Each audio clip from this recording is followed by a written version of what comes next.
Alrighty, ladies and gentlemen, this is Andrew, and today in Overwatch, I want to talk a little bit about pre-ordering, whether or not it's worth it, and sort of talking a little bit whether or not you should get the Standard Edition or the Origins Edition for Overwatch. Now, before you guys be like, oh no, pre-ordering is essentially an interest-free loan for Blizzard, and it's a terrible business practice by gaming companies. Well, let's look at what you get from pre-ordering. So one of the benefits of actually pre-ordering Overwatch is that you and a friend can get into the Overwatch open beta a couple days early. So if the open beta starts normally from May 5th to May 9th, you and a friend can get in starting on May 3rd.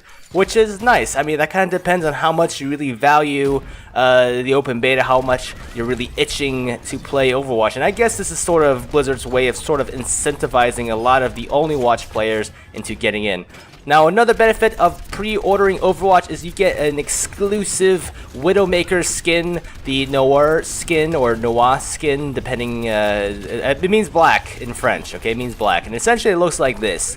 And it's up to you to decide if this is worth it. In my opinion, if you want to look special and like all exclusive and stuff, that's probably not going to happen, because I'm pretty sure a good number of other people will also have that skin. So if you want that skin to kind of stand out, just remember that every single person who pre-ordered Overwatch like you will also be using that skin. So yeah. Now, a lot of people ask, well, Candy, have you pre-ordered Overwatch? And yeah, I have. And I'm sure a lot of you guys in the comments are going to be like, oh, Candy, how could you? Oh my god, you're just succumbing to the corporate overlords. Well, I don't know. I mean, I've been able to play the closed beta for quite some time now. It seems like a very promising game. I could definitely benefit from the early access, just to kind of get into the beta a couple of days early to continue pumping out Overwatch material for my channel. The skin is nice too, just kind of throw it in there. So overall, just kind of the whole package. I'm going to be buying the game anyways. I just did it. Now, whether or not you should do it, that is completely up to you. I mean, that's up to your financial situation or your stance on pre-ordering games. I know a lot of people are anti-pre-ordering games and sort of frowned upon, quote-unquote, but I don't know. I guess I could really give less of a fuck. And this all sort of boils down to, you know, Standard Edition or Origins Edition. I have such a hard time saying Origins Edition. But yeah, the price difference between the two is $20. So Standard is $40, Origins is $60. And again, the benefits between these two, I'll list it out here on the screen for you guys. But the main difference is essentially a bunch of in-game stuff, digital stuff.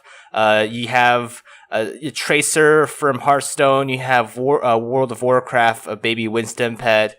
You have a card back for Hearthstone, Diablo, Mercy Wings. You have StarCraft stuff. So, I mean, I don't really play any of these games. I played StarCraft back in the day when it was Brood War, but that's just sort of value that you may or may not actually give a shit about. You know, for me, I don't play any of these games, at least not anymore, so I don't really care. However, the interesting bits for me are the Origins skins, and that includes Bastion, one for Pharaoh, one for 76, one for Reaper, and one for Tracer. A lot of people actually already have these skins in games, and this is actually something I want to talk about, is that if you pre-order the Origins Edition through Amazon or anything that's not battle.net, like that's not through Blizzard directly, you're not going to be able to use these Origin skins in closed beta.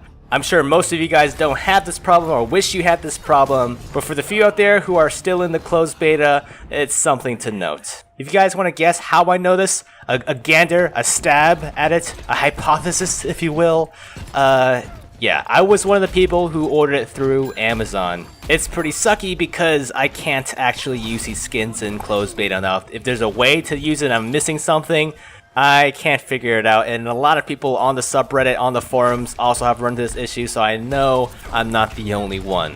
It just kind of sucks for me, especially because I don't really have, you know, all these cool skins now. I would love to make a freaking skins showcase, you know, in first person so you guys can kind of check it out. But unfortunately, that's not gonna happen. So yeah, if you're in the closed beta now, sort of words of warning there. Anyways, but I keep getting distracted. I'm so sorry, guys. So the comparison is between the $40 standard or the $60 Origins.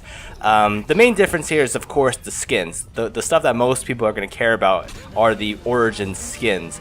And this kind of goes back to the pre-order sort of thing with the Widowmaker skin.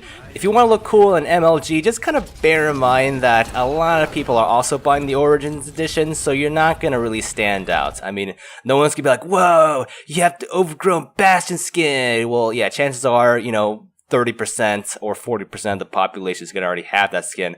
I just made those numbers up, but you guys get the point. Not to mention, the art department for Blizzard seems to be pumping out new and cooler skins, like, pretty frequently, at least in the closed beta.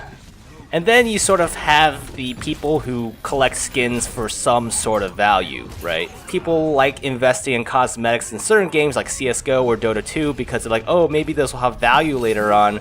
So far, from what I've read, I don't think Blizzard's going to introduce any sort of trading. So if you try and look at Overwatch cosmetics as sort of an investment type thing, I don't think that's going to work out for you, just because, I mean, so many people are going to have the Origin skins, so I don't think it's going to be anything rare for a very, very long time or ever. So the value really depends on how much you value your $20, right? Like, do you like the skins for what they are, right? Are you a collector of sorts?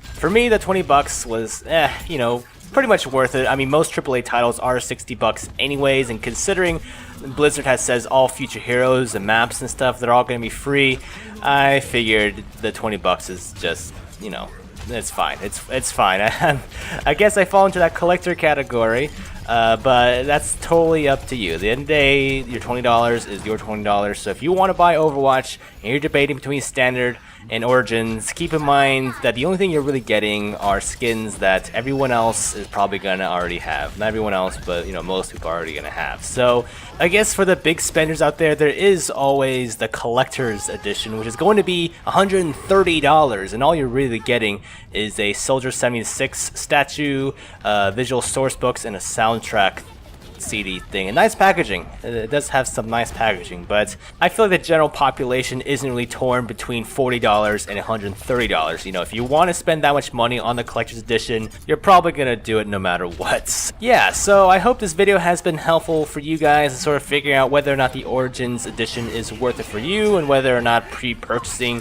Overwatch at all is worth it for you. Let me know down in the comments whether or not you will be pre-purchasing, and if you do pre-purchase, if you'll be getting the Origins or the standard edition. Alrighty guys, that's about it for today, and I'll see you in the next one.